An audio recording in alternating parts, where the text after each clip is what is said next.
Hello friends, कैसे हैं आप सभी। स्वागत है आपका ऑनलाइन आईएएस की यूट्यूब चैनल पर।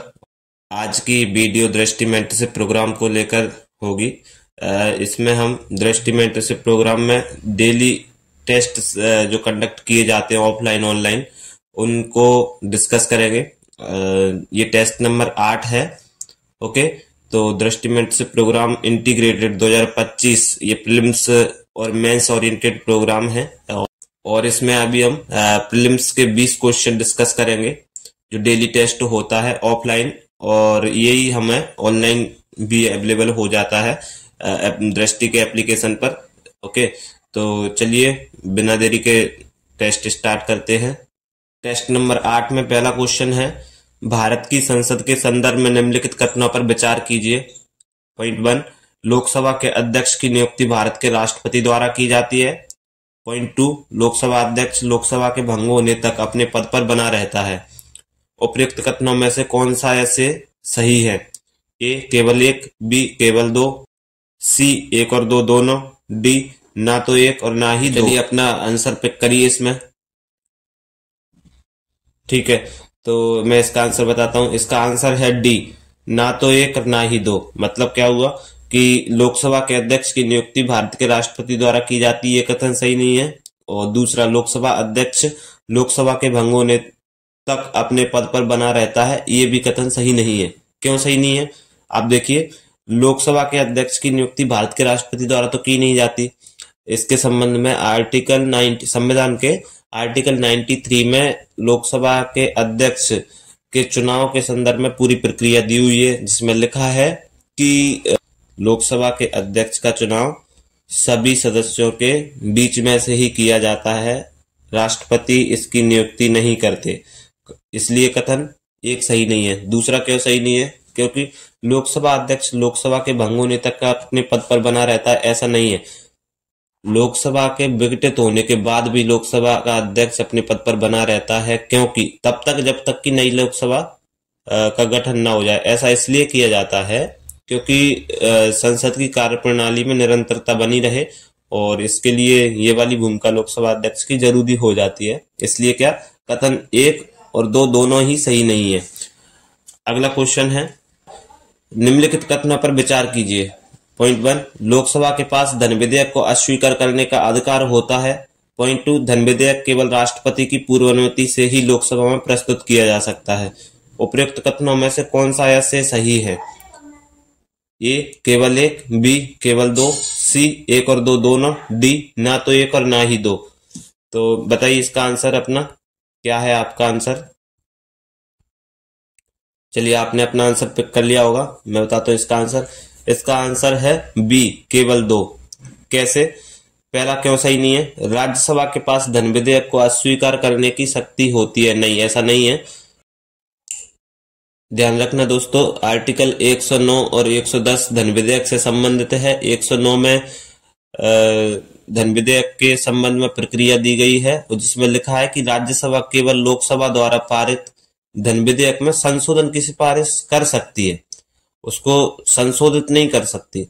और मतलब ध्यान रहे कि ये 14 दिनों के भीतर ही ऐसा करना चाहिए, और यदि 14 दिन तक ये कुछ नहीं करती है, तो यानी कि 14 दिन तक राज्यसभा कुछ नहीं करती है, तो फिर धन विधेयक राज्यसभा से पारित मान लिया जाता है।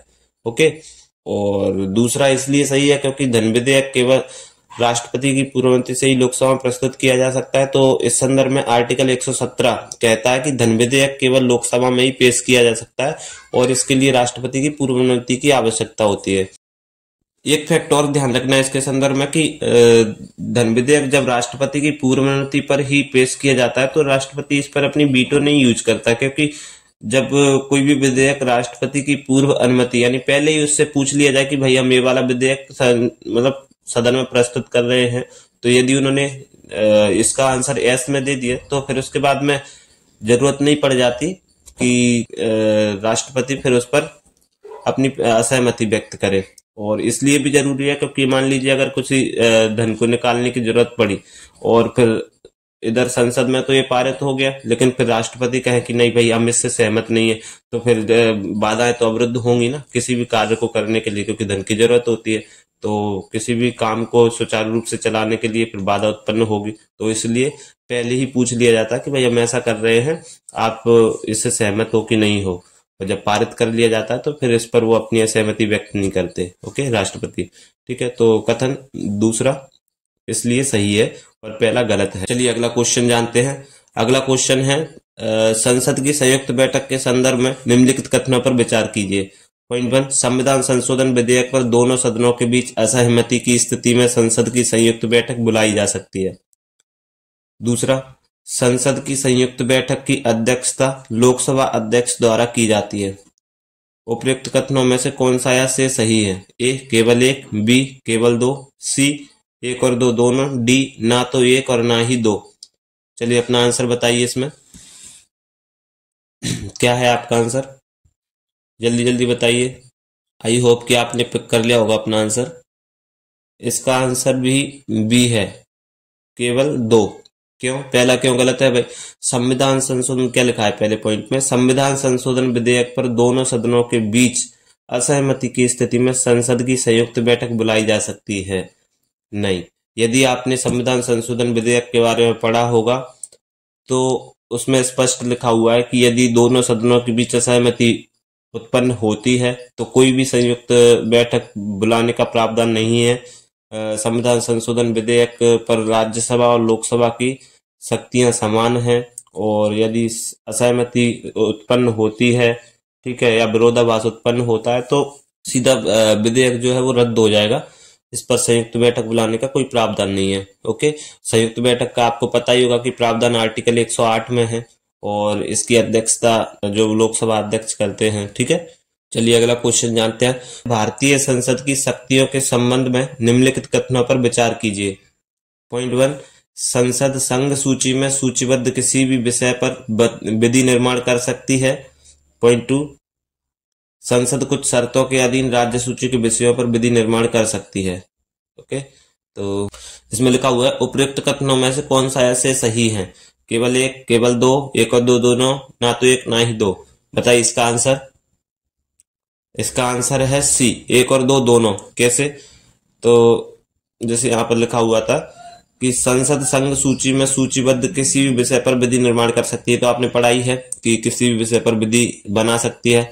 ठीक है, आर्टिकल 246 क्लॉज 1 ये कहता है कि भाई संघ सूची में जो भी विषय सूचीबद्ध होंगे उन पर विधि बनाने का अधिकार भारत की संसद को होगा। इसके बाद दूसरा पॉइंट लिखा हुआ है संसद कुछ शर्तों के अधीन राज्य सूची के विषयों पर विधि निर्माण कर सकती है। बिल्कुल कर सकती है। आर्टिकल 249, 250, 252, 253, 256 ये सब जो आर्टिकल है वो संसद को राज्य सूची के विषयों पर कानून बनाने का अधिकार देते हैं। आर्टिकल 249 में लिखा हुआ है कि यदि जब राज्यसभा 2/3 बहुमत से संकल्प पारित कर दे तो राष्ट्रीय हित में, ध्यान रखना कौन सा पॉइंट है, राष्ट्रीय हित में कानून बनाने की शक्ति संसद को प्राप्त हो जाती है। आर्टिकल 250 क्या कहता है? आपातकाल की घोषणा के दौरान, आर्टिकल 352 के तहत जो राष्ट्रीय आपातकाल लगता है, उस आपातकाल की घोषणा के दौरान संसद आपातकाल की अवधि के लिए राज्य सूची के विषयों पर कानून बना सकती है। आर्टिकल 252 क्या कहता है? जब दो या अधिक राज्य संसद से राज्य सूची किसी विषय पर कानून बनाने का अनुरोध करते हैं तो इस संबंध में संसद उन राज्यों के लिए, ध्यान रखना उन्हीं राज्यों के लिए जो राज्य संसद से विधि निर्माण बनाने का प्रस्ताव पारित करते हैं, उनके लिए संसद कानून बना सकती है। ये कानून सभी भारतीय राज्यों पर लागू नहीं होगा, केवल उन्हीं राज्यों पर होगा जिन्होंने मतलब विधि बनाने का संसद से अनुरोध किया था। ओके, आर्टिकल 253 कहता है कि संसद अंतर्राष्ट्रीय संधि और समझौतों को लागू करने के लिए राज्य सूची के विषयों पर कानून बना सकती है। आर्टिकल 256 जिसमें लिखा है कि राज्य संसद द्वारा बनाए गए कानूनों को लागू करने के लिए बाध्य होते हैं। मतलब ये डायरेक्टली तो नहीं है कि विधि बनाने से संबंधित, लेकिन राज्य जो है वो संसद द्वारा बनाए गए कानून कोई है तो उनको लागू करने के लिए बाध्य होते हैं। ये क्या है? ये संघीय ढांचे को मजबूती देने के लिए प्रावधान है। ओके, चलिए अगला क्वेश्चन जानते हैं। अगला क्वेश्चन है निम्नलिखित में से कौन सा संसद सदस्यों का विशेषाधिकार नहीं है? पॉइंट 1 ये में लिखा है सत्र के दौरान सिविल मामलों में गिरफ्तारी से स्वतंत्रता। बी, संसद में दिए गए भाषण के लिए आपराधिक अभियोजन से छूट, सत्र के दौरान आपराधिक मामलों में गिरफ्तारी से स्वतंत्रता, डी संसद सत्र के दौरान गवाह के रूप में उपस्थित होने से छूट। बताइए अपना आंसर। चलिए, इसका आंसर है सी, सत्र के दौरान आपराधिक मामलों में गिरफ्तारी से स्वतंत्रता। देखिए, ए, बी और डी ये तीनों तो संसद के सदस्यों के विशेषाधिकार है, और ये आर्टिकल 105 संसद के सदस्यों के विशेषाधिकार से संबंधित है। आर्टिकल 105 तो कहीं ना कहीं उसमें उल्लिखित है, लेकिन जो संसद के द्वारा सत्र के दौरान आपराधिक मामलों में गिरफ्तारी से स्वतंत्रता नहीं है, दीवानी मामलों में गिरफ्तारी से स्वतंत्रता है। ठीक है, जो सिविल मामले होते हैं उनमें गिरफ्तारी से स्वतंत्रता होती है संसद के सदस्यों को, लेकिन गिरफ्तारी आपराधिक मामलों में स्वतंत्रता नहीं होती है। ओके, तो इसलिए इसका आंसर सी हो जाएगा, ये विशेषाधिकार नहीं है। अगला क्वेश्चन है, संविधान के निम्नलिखित अनुच्छेदों में से कौन सा एक दल बदल के आधार पर संसद सदस्यों यानी कि मेंबर ऑफ पार्लियामेंट की निरर्हता का प्रावधान करता है? ओके, तो इसका आंसर बताइए। चलिए, इसका आंसर है आर्टिकल 102। आर्टिकल 102 में संविधान की 10वीं अनुसूची जो दल बदल विरोधी कानून से संबंधित है, ठीक है, कि विभिन्न प्रावधान दिए गए हैं और वो भी निरर्हता से संबंधित। ठीक है, तो ये आर्टिकल जो है वो संसद के सदस्यों की निरर्हता से संबंधित है दल बदल विरोधी अधिनियम में। आर्टिकल 103, आर्टिकल 103 क्या है? तो जो निर्वाचन आयोग है वो राष्ट्रपति निर्वाचन आयोग के परामर्श के बाद सदस्यों की अयोग्यता के संदर्भ में निर्णय लेते हैं। आर्टिकल 105 आपको पता ही है कि विशेषाधिकारों से संबंधित है, और आर्टिकल 104 पद की शपथ लिए बिना सदन में बैठने के और मतदान करने के दंड से संबंधित है संसद के सदस्यों के। ठीक है, तो अगला क्वेश्चन देखते हैं। अगला क्वेश्चन है, संसदीय समितियों के संदर्भ में निम्नलिखित कथनों में से कौन सा कथन सही है? ए, केवल सत्ताधारी दल के संसद सदस्य ही संसदीय समितियों के सदस्य हो सकते हैं। बी, संसदीय समितियां केवल विधायी मामलों को संबोधित करती हैं। सी, लोक लेखा समिति एक वित्तीय समिति होती है। डी, सार्वजनिक उपक्रमों संबंधी समिति केवल राज्यसभा को रिपोर्ट करती है। बताइए अपना आंसर इसमें। तो इसका आंसर है सी, लोक लेखा समिति एक वित्तीय समिति होती है। बाकी ये तीनों, देखिए पहले तो इसमें केवल आ रहा है, तो आप इससे अनुमान लगा सकते हैं कि शायद इनमें से नहीं होगा, क्योंकि जहां भी एक्सट्रीम वर्ड हैं वहां पर आप बिल्कुल सचेत हो जाइए कि ये आंसर हो सकता है या नहीं हो सकता। ठीक है, तो उसको आप दोबारा पढ़िए ऑप्शन को, उसके बाद अपना आंसर पिक करिए। ये जनरल, जैसे सी है, लोक लेखा समिति वित्तीय समिति होती है, तो ये जनरल स्टेटमेंट है। और इसमें देखो ए, बी और डी में एक्सट्रीम वर्ड यूज किए गए, ओनली ओनली ओनली, और जब भी ओनली जैसे एक्सट्रीम वर्ड आए तो उन पर थोड़ा ध्यान रखिएगा, है ना। जनरली वो सही नहीं होते हैं वो वाले स्टेटमेंट। तो चलिए अगला क्वेश्चन देखते हैं। लोकसभा के कार्यकाल के संबंध में निम्नलिखित में से कौन सा ऐसे कथन सही है? पॉइंट 1, लोकसभा का कार्यकाल उसकी प्रथम बैठक की तिथि से 5 वर्ष तक होता है। पॉइंट 2, राष्ट्रीय आपातकाल के दौरान लोकसभा का कार्यकाल एक बार में अधिकतम 1 वर्ष के लिए बढ़ाया जा सकता है। बताइए इसका आंसर। तो इसका आंसर है सी, दोनों सही है। दोनों सही क्यों है? लोकसभा का कार्यकाल उसकी प्रथम बैठक की तिथि से 5 वर्ष तक के लिए होता है। ये कहां पर लिखा हुआ है? तो ये लिखा हुआ है आर्टिकल 83 क्लॉज 2 में। ठीक है, ये आर्टिकल 83 क्लॉज 2 में लिखा हुआ है। और दूसरा कहां पर लिखा हुआ है? दूसरा तो आपको पता ही है कि जब राष्ट्रीय आपातकाल से संबंधित है तो आर्टिकल 352 में लिखा ही होगा, तो 1 वर्ष के लिए बढ़ाया जाता है। ठीक है, ध्यान रखना, राष्ट्रीय आपातकाल के दौरान जो एक बार में 1 वर्ष के लिए बढ़ाया जा सकता है ना कार्यकाल, वो पहली बार कब बढ़ाया गया था? जब तीसरा आपातकाल लगा था अपने यहाँ पर 1975 से 1977 के दौरान 2 वर्ष बढ़ाया गया था कार्यकाल, 1-1 वर्ष करके। ठीक है, तो ये पॉइंट ध्यान रखना कि अभी तक केवल तीसरे आपातकाल में ही लोकसभा की अवधि या कार्यकाल का विस्तार किया गया था 1975 से 1977 तक। फिर राष्ट्रीय आपातकाल समाप्त हो गया था और उसके बाद में इनका कार्यकाल जो बढ़ाया गया था वो भी समाप्त हो गया था। ठीक है, चलिए अगला क्वेश्चन देखते हैं। अगला क्वेश्चन है, संविधान का निम्नलिखित में से कौन सा अनुच्छेद राज्य विधानसभाओं की संरचना से संबंधित है? आर्टिकल 169, 170, 171, 172। बताइए। तो इसका उत्तर है बी, अनुच्छेद 170। ठीक है, अनुच्छेद 170 विधानसभा की यानी राज्य विधानसभा की संरचना से संबंधित है, जिसमें कहा गया है कि किसी विधानसभा की अधिकतम सदस्य संख्या 500 तथा न्यूनतम सदस्य संख्या 60 होनी चाहिए। इसके कुछ एक्सेप्शंस रहे, क्योंकि ये छोटे राज्य थे, जैसे कि गोवा, सिक्किम, मिजोरम, कुछ छोटे राज्य हैं, इनकी सदस्य संख्या 60 से कम है। ठीक है, और आर्टिकल 169, तो ये राज्यों में जो विधान परिषद है उनके गठन और उनकी समाप्ति से संबंधित है। आर्टिकल 171 जो है विधान परिषद के ही संबंध में है और उसकी संरचना से संबंधित है। इसके बाद में आर्टिकल 172 राज्य विधानसभा का कार्यकाल से संबंधित है, जिसमें बताया गया कि राज्य विधानसभा का कार्यकाल 5 वर्ष का होगा। ओके, अगला क्वेश्चन देखते हैं। अगला क्वेश्चन, राज्य विधान परिषद के बारे में निम्नलिखित कथनों पर विचार कीजिए। पॉइंट 1, विधान परिषद एक स्थायी निकाय और इसे भंग नहीं किया जा सकता। पॉइंट 2, इसके 1/3 सदस्य हर दूसरे वर्ष सेवानिवृत्त होते हैं। बताइए अपना आंसर।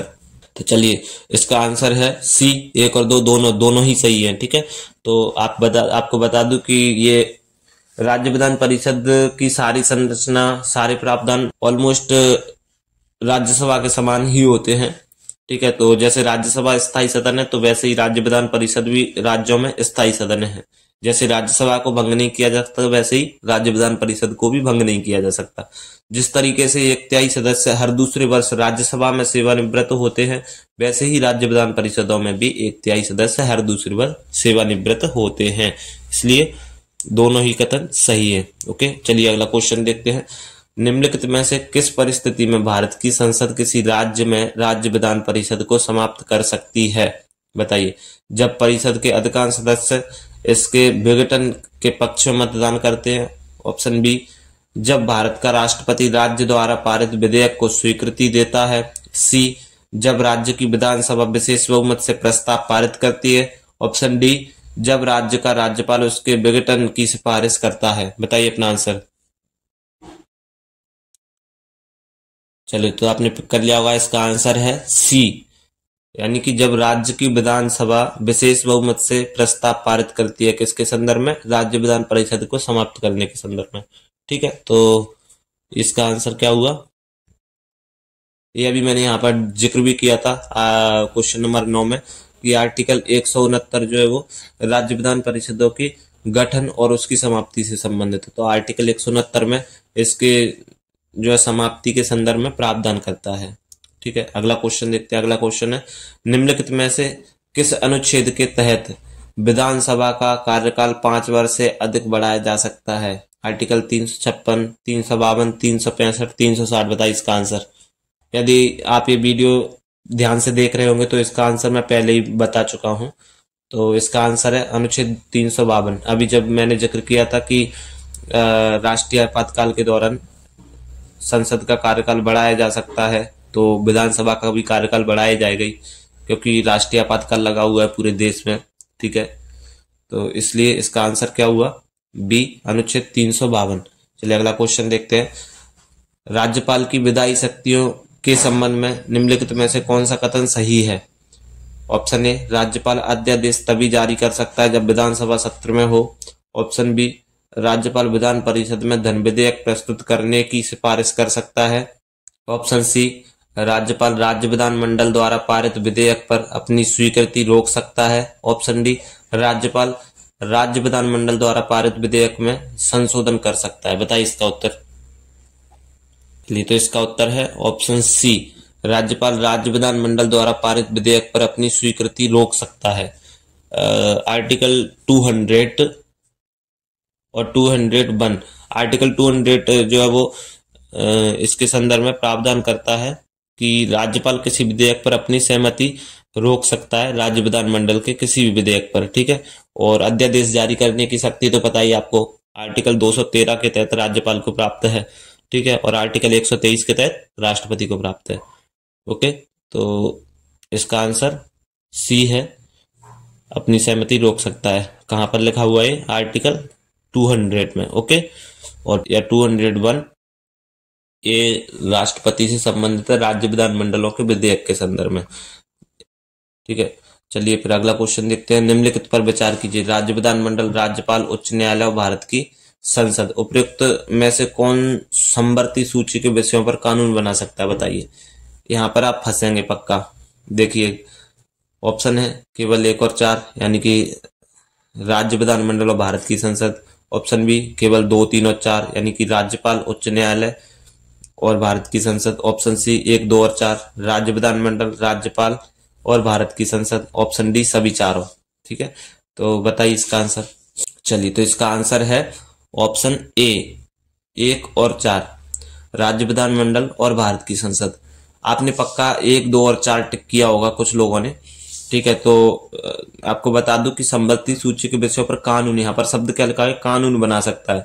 राज्यपाल कानून नहीं बनाता। राज्यपाल समवर्ती सूची के विषयों पर अध्यादेश जारी कर सकता है ऑलमोस्ट, लेकिन कानून नहीं बना सकता। इसलिए इसका उत्तर क्या है, केवल 1 और 4, राज्य विधानमंडल और भारत की संसद। ठीक है, ध्यान रखना, ये छोटी छोटी बारीकियां हैं जो क्वेश्चन का आंसर गलत करवा देती हैं। इसको आप ध्यान से पढ़िए, है ना, तभी ये क्वेश्चन सही होते हैं ऐसे वाले। चलिए अगला क्वेश्चन देखते हैं। अगला क्वेश्चन है, राज्य विधानसभा की बैठक आयोजित करने के लिए कोरम है। सिंपल क्वेश्चन है। ऑप्शन ए कुल सदस्यता का 1/3 हिस्सा, बी कुल सदस्यता का 1/4 हिस्सा, सी कुल सदस्यता का आधा हिस्सा और कुल सदस्यता का 10वां हिस्सा। ये उत्तर तो आपने देख ही लिया होगा पहले। इसका आंसर है डी, कुल सदस्यता का 10वां हिस्सा। 1/10 सदन के कुल सदस्यों की अगर 1/10 सदस्य यदि सदन में उपस्थित होते हैं तो फिर कार्रवाई स्टार्ट हो जाती है। कोरम मतलब गढ़पूर्ति स्टार्ट हो जाती है। ठीक है, और यदि कम रहते हैं उससे 1/10 से तो फिर कार्रवाई स्टार्ट नहीं होती सदन की, ये ध्यान रखना। चलिए अगला क्वेश्चन देखते हैं। कुनमिंग मॉन्ट्रियल वैश्विक जैव विविधता फ्रेमवर्क के बारे में निम्नलिखित कथनों पर विचार कीजिए। ये करंट अफेयर का क्वेश्चन है। जीबीएफ यानी कि कुनमिंग मॉन्ट्रियल वैश्विक जैव विविधता फ्रेमवर्क को वर्ष 2022 में जैव विविधता पर संयुक्त राष्ट्र सम्मेलन के पक्षकारों के 15वें सम्मेलन के दौरान अपनाया गया। पॉइंट 2, इसका एक प्राथमिक लक्ष्य जिसे 30x30 या 30-30 लक्ष्य के रूप में जाना जाता है, वर्ष 2030 तक विश्व के 30% स्थलीय और समुद्री क्षेत्रों को संरक्षित करना है। पॉइंट 3, भारत के जीबीएफ के हिस्से के रूप में अपने कुल भू क्षेत्र के 50% को संरक्षित क्षेत्र नेटवर्क के अंतर्गत लाने की प्रतिबद्धता व्यक्त की है। ठीक है, उपयुक्त कथनों में से कौन सा ऐसे सही है? ऑप्शन ए केवल 1 और 2, ऑप्शन बी 1 और 3, ऑप्शन सी 2 और 3, ऑप्शन डी 1, 2 और 3। बताइए इसका उत्तर। चलिए, तो आपने इसका आंसर पिक कर लिया होगा। इसका आंसर है केवल 1 और 2, ए इसका आंसर है। ठीक है, चलिए अगला क्वेश्चन देखते हैं। अगला क्वेश्चन है, अंतर्राष्ट्रीय समुद्री खनन में भारत की भागीदारी के संबंध में निम्नलिखित कथनों पर विचार कीजिए। पॉइंट 1, भारत ने मध्य हिंद बेसिन में अफानासी, निकितिन, सीमाउंट जैसे क्षेत्रों में अन्वेषण के लिए अंतर्राष्ट्रीय समुद्री प्राधिकरण, ठीक है, इंटरनेशनल सी अथॉरिटी को आवेदन प्रस्तुत किया है जो कोबाल्ट और अन्य खनिजों से समृद्ध है।